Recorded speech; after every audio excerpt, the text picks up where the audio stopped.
So I also want you to think about what are the ways you can choose positivity without it being Pollyannish, without it being, negating truth. It's about how can I choose to see this? How can I choose to respond to this in a better way? Maybe you're triggered, then you need to know for yourself. You got to take really good care of yourself. You've got to be willing to apologize, particularly in these compressed quarters and these tight times. You need to be willing to take a break and acknowledge when you're like over the top or your tension is rising and you need to take a break. Okay.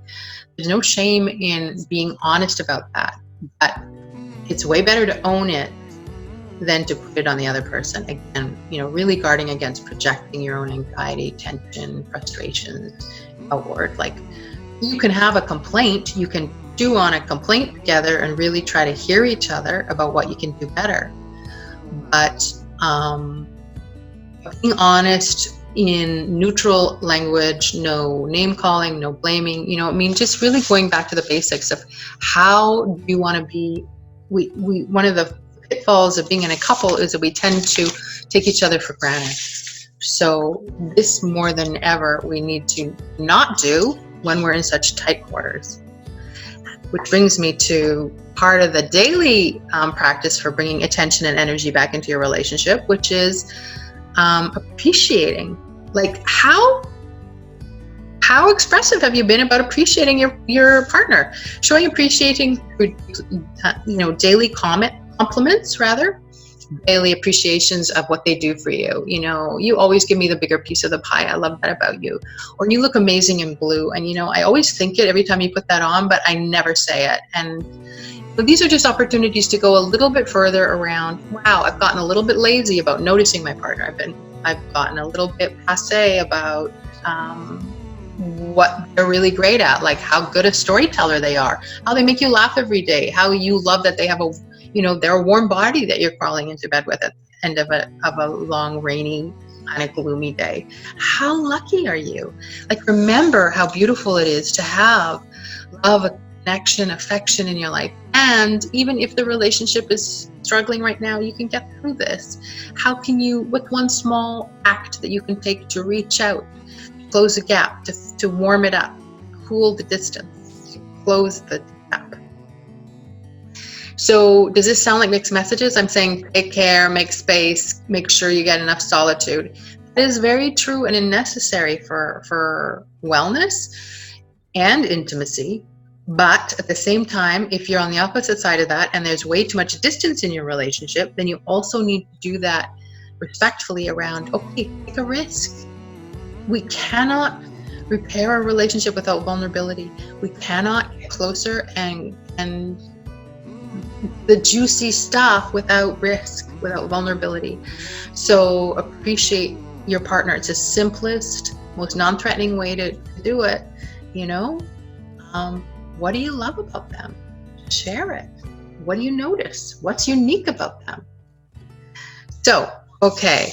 And focusing on what you can do, being the best partner you can be. Eye contact is an important thing as well. And especially when we're in small quarters, we can avoid it a lot. Everyone's in their habit. I really want you to focus on trying to just lengthen the gaze. Hold their eyes for a little bit longer than you normally do. And notice for yourself what brings up. It may bring up discomfort. It may bring up passion. It may bring up longing. It may bring up sadness. There's all kinds of things, but this is an opportunity again for that pathway that comes back into deeper intimacy, deeper connection. And so, yeah, it's all up to us. It's all up to you about what you're willing to risk. So, I think what I'll do is go to some questions, and if there are none, then we'll just kind of do a summary and think about, this is about staying strong and resilient and practicing Vita C for couples, which is communication. Like, it's really critical. Okay. Anybody out there have any particular questions that you want addressed, things that you're really having a sticking point with, something? I mean, I know this has been a sort of a global generalization. It's hard to sort of do specifics when there's not a particular situation at hand. Great question. What are tips in managing expectations of one partner who's right, working from home and one isn't working? Okay, yes, this is a great question. So, and I mentioned earlier about, okay, how are you going to negotiate the rules for when you're both working at home? Because this is a really big stress. It's a really big adjustment. Maybe, so when one person is laid off or not working and they're anxious and distressed, and the other person is working from home, it's negotiating boundaries around, okay, for one thing, it's being willing to get out from some of that chronic anxiety around asking for what you want, asking for what you need without apology, and also with consideration the other person's situation, and recognizing they may be hurting about being laid off. They may be really fearful about finances. It is complicated, but you don't have to take it all on. What you're trying to do is negotiate in your small space. I need, let's say, 10 o'clock to 2 o'clock, be quiet and uninterrupted. And then, you may need longer than that, but this is an example. And so is there a way you can either put the earplugs in, do your own thing? This is why the noise canceling headphones are really important. This is why having some visual privacy, like, okay, I just need to not see you because it's super distracting. And I know that this feels like we're just at home hanging out together, but we're not. I'm actually trying to focus. So it's really just being clear and kind that, look, this is hard for both of us. Like, I know that this is super challenging, but I need to focus and negotiate. What do they need? So if they're feeling more frank and more fearful about money, or feeling guilty because they're not working, whatever it is, just ask, what is it they need? Or I don't want you to resent me, but right now, from 9 to 3, I am not here as your partner. I'm here at my office. So just imagine, like, you've got by my office, see me, give me a sandwich. Sure, that's great. Thank you so much. But don't expect me to have a half hour for you to talk about it. So negotiate, be clear, be kind, but don't be afraid to ask for what you need. This is about truth of getting to how do you show up in your relationship in general around acknowledging your needs and also managing your partners, and be sensitive about that, not so sensitive that you shut yourself down. So this is the balance. I mean, these are real, these are very real challenges that are probably going to be prolonged. So we have to get really good at this. Thank you so much for the question. And let's see, just double check that there aren't any others. Okay, I hope that helped a little bit. I know it's a little bit global. It's okay to take visual privacy. It's giving yourself permission to know that solitude and taking space is really important. They're super important survival strategy right now. And it also helps create more intimacy. I mean, it sounds counterintuitive, but that's kind of how it works, because sexiness is fueled by self-care and getting space and getting silence, because it replenishes you. We don't have anything to bring to the relationship if we feel like we're just so full up. Like, we need spaces. Let's focus on staying strong and resilient, building our immunity. Affection is really important now. That doesn't mean like it's constant. Like, we can take space. That's just as important for allowing breathing space for ourselves to strengthen. Be quick to apologize if and also expect that there's going to be little little triggerings, little outbursts, little irritabilities. You know, we're in tight quarters. We're together. We got different stressors. But check in, like, what's going on? Like, what are you holding on to? Like, did you just have a call with your mom? Are you frustrated that you can't see your sister who's in the hospital? I mean, these are hard challenges. So everything is different for everybody, and they're more complex. So reach out if you need some extra support. That's what I'm here for. That's what other people are here for. There's tons of resources available, lots of free stuff too. So do what you need to take care of yourself and your wellness. Keep moving. Keep your blood circulation going, your oxygen to your brain. You know, do some journaling. I'm doing a creative journaling workshop tomorrow at 10:30.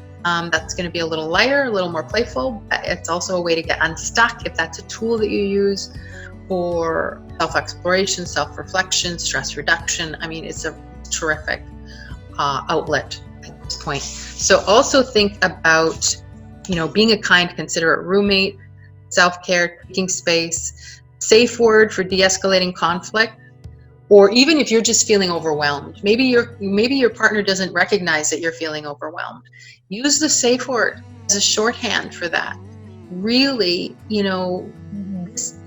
again, introverts, extroverts, different dynamics, different personalities. Sometimes people don't feel the same kind of permission to show up in an energetic way. So give yourself permission to say, okay, I need the safe word. I know this isn't a conflict, but I'm just saying I need a bit of time to stop vibrating inside. Please just don't bombard me with expectation right now. I hope that makes sense. And okay, again, get creative with your space around movement, dance, yoga videos galore, push-ups, jumping jacks, stairs, walking in one space. You know, just get your heart rate up every day. Outlet some stress. And I want you to also, if you're willing to take it on as a challenge, I want you to try one novel thing to pattern interrupt instead of sitting numbing out on Netflix.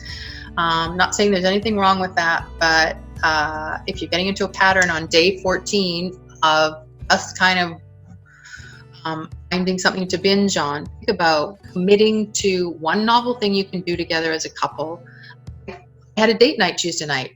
All devices away, shut down the internet, and we just created what we wanted to do to hang out together. I mean, it seems weird because we've been together for like 3 solid weeks now, but it was fun and it was important and it was intention, sure, right? And it was also disconnecting from the outside world in an intentional way, even though right now everyone's feeling a little more disconnected than usual. Okay, and I think I just want to say that I think we'll leave it there. I've left you with some questions. I hope that you have been able to take something away from this time. I just really, really want to encourage you to prioritize your wellness, prioritize thinking, how can you make yourself feel good? Because then we have so much more to bring to the people in our lives, whether it's our grandmas that are in lockdown, or our, friends overrun with 5 children, or, of course, our partner, and whatever configuration that is. Build your immunity, keep communicating. I know it's challenging, but that's the only way through. And reach out if you need some help because you got some tenacious sticking points, and you don't have to do this alone. Like, we're all in this together and we will get through this. So have some fun, bring out the bubbles, bring out the paper mache in the bathtub. That's one of the novel things you can do to challenge each other to interrupt a pattern. Like, have happy hour with your friends on Skype. Have a charades night with your friends on Skype, or do Scrabble with your partner. Pick it up, change it up, be creative. Okay, thank you so much for being here. I really appreciate your time and energy. I hope you've found some value. If there's any topics that you would like more exploration on, you can let me know. You can drop me a line. You can find me on Instagram. You can email me through Career Counseling or through Norma Hoeppner at hotmail.com. And I'm happy to answer your questions and to connect with you. Okay, so be well, be positive as you can. And if you're really struggling or having a hard time, just think about what's the gift in this time. The quiet, the strangeness, the surrealness. Like, and maybe it's hard for you to find it. Maybe you won't think of it right away. It's there. Give itself some time. So that's where you might want to journal on that. And you're welcome to join me tomorrow at 10:30. So be well. Take care. Thank you for coming.